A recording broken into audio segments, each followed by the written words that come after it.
Uyu munsi ngiye kwasana film ishingiye ku nkuru nyayo yabayeho y'umwana w'umukobwa wafungiranywe mu buvumo na se akamara imyaka 24 bazi ko yapfuye kandi afungiye muri cave yo hasi atotezwa amanywa nijoro agafatwa ku ngufu akanabyarana abana benshi na se umubyara. Nimushaka kumenya aho byabayeho n'igihe byabereye nuko byarangiye ndabasobanurira byose ku mpera z'iyi film. Murakaza neza kuri Warusco Fact. Dutangira na famille imwe y'umugabo witwa Doni ari kumwe n'abakobwa be babiri hamwe n'umugore we Rene. Sara isaguruka aranje abwira se ko agiye mu kirori n'inshuti ze. Samusabye kwicara hasi. Sara amubwira ko nyina yamuhaye uruhushya gusa Doni n'ubundi arabyanga. Amubwira ko ari urutanga kandi ko nawe agomba kuvuguriza itegeko yatanze. Sara yise yivumbura aranje ajya mu cyumba ahita aca mu idirishya asanga Sherwe Kirisanze barajyana. Se na nyina binjiye mu cyumba bamubuze. Doni abwira Rene ko Sara ari ikibazo umutima ahita niyemeza guhisaho umukobwa we umusuzugura. Ku munsi ukurikira batwereka Doni yarayirondo ategereje umukobwa we. Nyuma kanya Sara hageze Doni arahaguruka yitegereje neza abona Sara no gusomana n'agahungu atazi. Sara yise asezera Kirisi ageze ku muryango abona asamubuza aho yaraye. Sara n'agasuzuguro kenshi abwira se ko bitamureba ashatse no kwinjira mu nzu atamusubije Doni aramuhagarika amwibutsa ko inzariye kandi ko irimo wese agomba kugendera ku mategeko ye. Sara yise agira umujinya aranje amubwira ko niyuzuye imyaka 18 azahita yisohokamo Rene aje kubakiza. Sara itajya mu cyumba arifungirana nyuma akanya mukuru we na nyina bamusangamo batangira gutuka Doni ko ari umusazi kubera uburyo abakontorora. Nyuma batwereka Doni ari nyuma y'umuryango ari kumviriza umugore n'abana be bari kumutuka. Sara aranje ababwira ko narangiza amashuri afite plan yo kuzenguruka isi yose na Kirisi kandi ko azagenda atabwiye se. Doni barimo bumviriza yahise ajya muri basement y'inzu ye aranje atangira gutekereza uburyo yazamuhagarika. Nyuma akanyabuze igitekerezo neza abona umuryango umujyana mu cyumba cy'ibanga famille itazi ahita afata umwanzuro ko ari wazamushyira. Twihuse nyuma graduation batwereka Sara ari kuvugana na Kirisi kuri telefone. Nyina aranje araza amubwira ko agiye guhaha ku isoko imodoka imaze kurenga. Doni ahita aza gusaba Sara ubufasha amubwira ko ashaka ko amutwaza indobo muri cave yo hasi mu nzu. Sara yahise aza aranje afata indobo baranje baramanuka hasi muri cave. Bagezemo imbere Sara agiye gushyira indobo hasi se afungura umuryango atarazi. Sara abajije se iki cyumba bagishyiriyemo Doni amubwira ko cyubatswe na nyirenzu gucyo yakoze ko yakivuguruye ku buryo ntawapfa kumenya ko kirimo. Doni yahise abwira umukobwa we ko yabaje aranje arasohoka ahita amukindana naho ngaho. Sara aje gukubita ku rugi bizatumenya ko iki cyumba cyose ari sound proof. Sara uko yataka kose ko ntawamwumva ari hanze. Doni yahise yigendera. Sara nawe ajya kureba muri cya kidobo ngo arebe ko yabona icyamufasha gufungura urugi. Arebye masanze ari ibikoresho bye gusa ahita ajya ku rugi atangira guhindagura amakode. Amaze guferinga inshuro 3 umuro nawe itugenda. Sara asigara muri wa mwobo wenyine avuza induru atabaza nyina. Dusubiye hejuru batwereka nyina wa Sara yihebye kuko yari wamuhamagara telefone ikaba ntayiriwe umunsi wose. Doni abasabye gutuza Rene amubwira ko atatuza atanasaba Emi ko yahamagara polisi ikabafasha gushaka murumuna we Sara.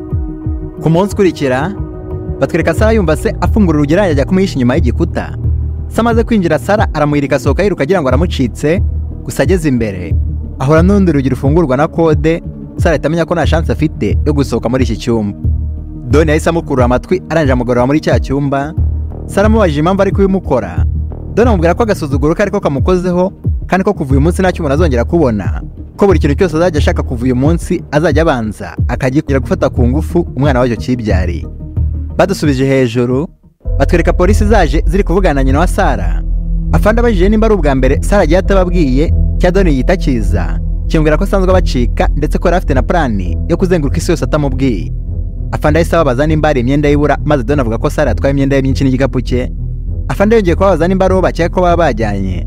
Nyina wa Sara amubwira ko inshuti zose na boyfriend we bababajije gusa ko nabo batazi aho ari. Twihuse ku munsi wa 7 batwereka Kirisi aza kwa Sara kubaza ngo yumve ko ari agakuru keza ka Sara bamuha. Kirisi ageza kubitana na Doni ari mu masuku amubajije kuri Sara. Doni amubeshya ko Sara yajyanye n'umusore bakoranye yitwa Steve ngo ko bafite plan yo kuzengurukana isi. Kirisi wari uzi plan za Sara ko atanazibwira se yahise akeka ko Doni amubwije ukuri aranje arigendera. Nyina wa Sara yumvishe moto ya Kirisi ahita asohoka mu nzu abaza Doni bo bari kuvugana gusa Doni amubeshya ko ari umugenzi wihitiraga. Dusubiye kuri Sara batwereka Doni amuzanira ikihe cyamwifuriza isabukuru nziza y'imyaka 18. Doni aranje anakuramo ikanzu nziza yimuha nk'impano amubwira ko yamusaba icyo ashatse cyose kuri anniversary. Sara yahise amusaba gusohoka na televiziyo gusa Doni amubwira ko bitakunda. Amusabye isaha Doni amubwira ko arayimuha gusa mbere yo kuyimuha ko agomba kubanza akayikorera. Twihuse nyuma y'umwaka batwereka Sara n'inda nkuru iri kumuha ibimenyetso ko ari hafi kubyara. Sara afashe igitabo ngo arebe icyo yakora ububabare buramurenga arangera agenda cyane mu ngune yegamiye igikuta. Sara yibyaza umwana w'umukobwa wenyine amwita Mary. Cya Doni cyahise kiza nta no gukora ku mwana kimusaba ko yamushimira ngo uko muhaye papasi y'ubuzima nibo bazajya baganirira muri uyu mwuga. Badutarukije none nyuma y'imyaka 7 batwereka mukuru wa Sara akubitana na Chris. Chris amubajije uko ameze mu rugo, Emma amubwira ko ari ibisanzwe, amubajije no kuri Sara, Emma amubwira ko n'uyu munsi bataramubona. Chris yahise atungurwa anaje amubwira ya story Doni yamubwiye. Emma nawe cyaya ko afite uruhare mu ibura rya Sara, ahita yijyana ayishyira nyina, maze bombi batangira kwigaragambya kuri Doni bamubaza impamvu yabeshye Chris ko Sara ajyanye na Steve. Batujyanye muri kave ya Sara, batwereka Sara ari gukina n'abana babiri atwite n'undi wa gatatu. Bananiwe Sara atangira kubacira umugani w'igikomangomakazi cyakundaga n'umusore witwa Chris. Gusa umunsi umwe se akagifata akagifungira muri kave cyonyine. Imana yibonye ko kigiye kwicwa n'irungu ikacyoreza akana k'agahungu n'agakobwa kugira ngo bakimare irungu. Nyuma Emma yabonye imfunguzo za kave arangira azibayinjiramo. Barangiye batwereka inyuma hano arimo ashakishiriza Sara ari kubyara umwana wa gatatu, gusa ko icyumba cyari sound proof Emma ntiyamwumva. Doni wari umaze kubona ko yataye imfunguzo yahise aza aranja zaka Emma ahita amusohora. Doni yinjiye mu cyumba cy'ibanga asanga Sara amaze kwibaruka umwana w'umuhungu, amajije uko bamwita. Sara amubwira ko yitwa Thomas. Sara yahise asaba Doni ko yajyana Thomas hejuru kuko nta mwanya batatu bafite hano hasi. Doni atangiye kwanga. Sara amubwira ko abana batatu bazamuha akazi kenshi bigatuma abura umwanya wo kuzajya amwitaho. Ku munsi ukurikira Doni yahise azana Thomas amutereka imbere y'inzu ye. Nyina wa Sara asohotse kureba umwana uri kurira asanga ari uruhinja rufite agapapuro kavuga ko ari Sara ruhasize kubera ko nta bushobozi afite bwo kurwitaho. Nyina wa Sara yahise yishima yumvishe ko umukobwa we byibuze akiriho, ateruye Thomas. Agapapuro kari munsi ka Sara atabaza karagwa ntiyakabona. Cya Doni kiba aricyo kigafata cyane gisubira muri kave n'umujinya mwinshi, gitangira gutuka Sara kinamuryoza kwishyura amakosa ye amaze gukora. Twihuse nyuma y'imyaka 14 batwereka Sara atwite inda ya 4. Kamere nako karakuze gasigaye kwishyiraho za makeup. Sara kitegereje aranyatangira kukabwira uburyo ari keza. Sara wari uzi icyo bisobanuye, ahita akirukana arangira nihanangiriza Doni amusaba kutazongera kumukorera ku mwana na rimwe. Cya Doni cyahise kirakara kirangira kirasohoka kibakupira amashanyarazi. Mary yari ufite ikibazo cya asima, arara yicaye iryo joro ryose abaza nyina impamvu se bafata ntatari abana be. Dusubiye hejuru batwereka mukecuru nawe yicaranye na Thomas bari kwibuka Sara. Imvura nayo iri kugwa hanze idagara itangira kwinjirana ba Sara mu buvumo. Mary utaruzi imvura yibonye abaza nyina aho ayo mazi ari kuva. Sara yahise abona nka opportunity nziza aranyatangira gucukura umwobo ahantu horoshye. Bwije abantu bose bamaze kuryama, Sara akuramo itoroshi atangira gutanga senare hanze. Umugabo arimo atambuka yibonye ajya kubwira Doni ko hari umuntu ushaka ubufasha muri kave y'inzu ye. Cya Doni cyahise kimanuka n'umujinya mwinshi itangira kubita Sara kititaye ko atwite. Abana batangiye gusakuza.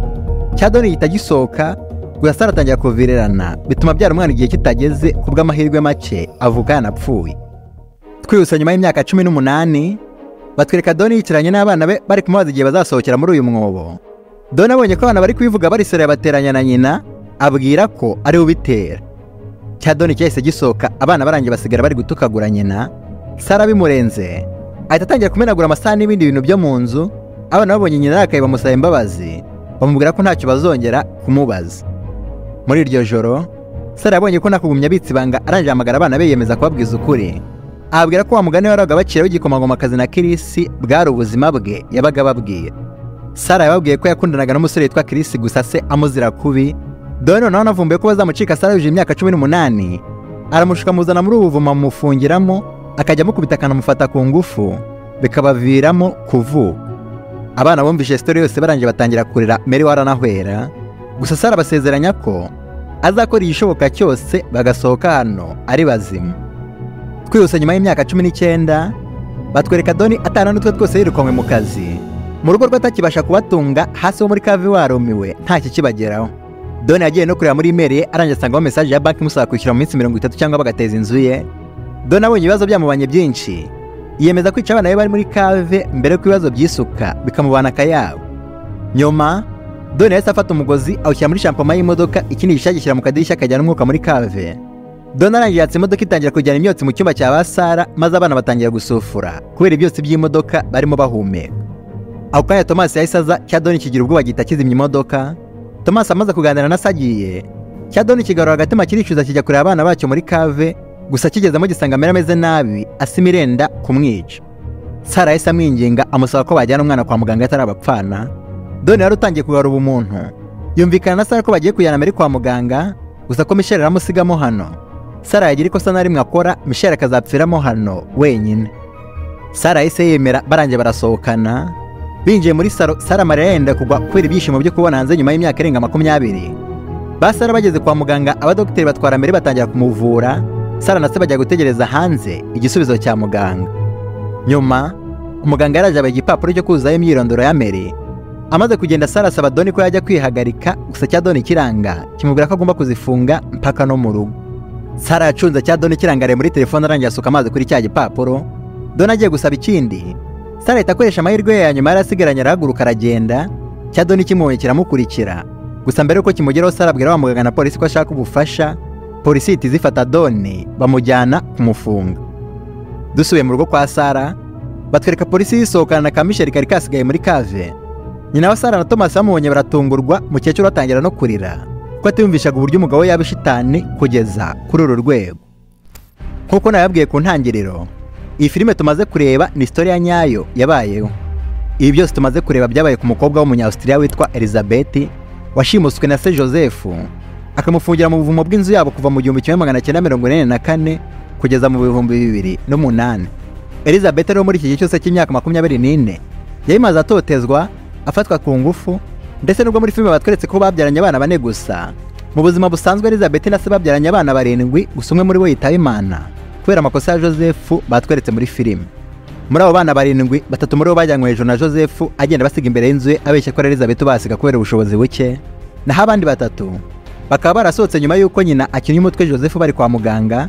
Elizabeth agafungisha Joseph mu 2009 agakatirwa igifungo cya burundu kubera iyicarubozo yakoreye umuryango. Mbwira hasi muri comment ko mvishe iyi story, unamfashe kuyisharinga kundi muntu uzi wayikunda.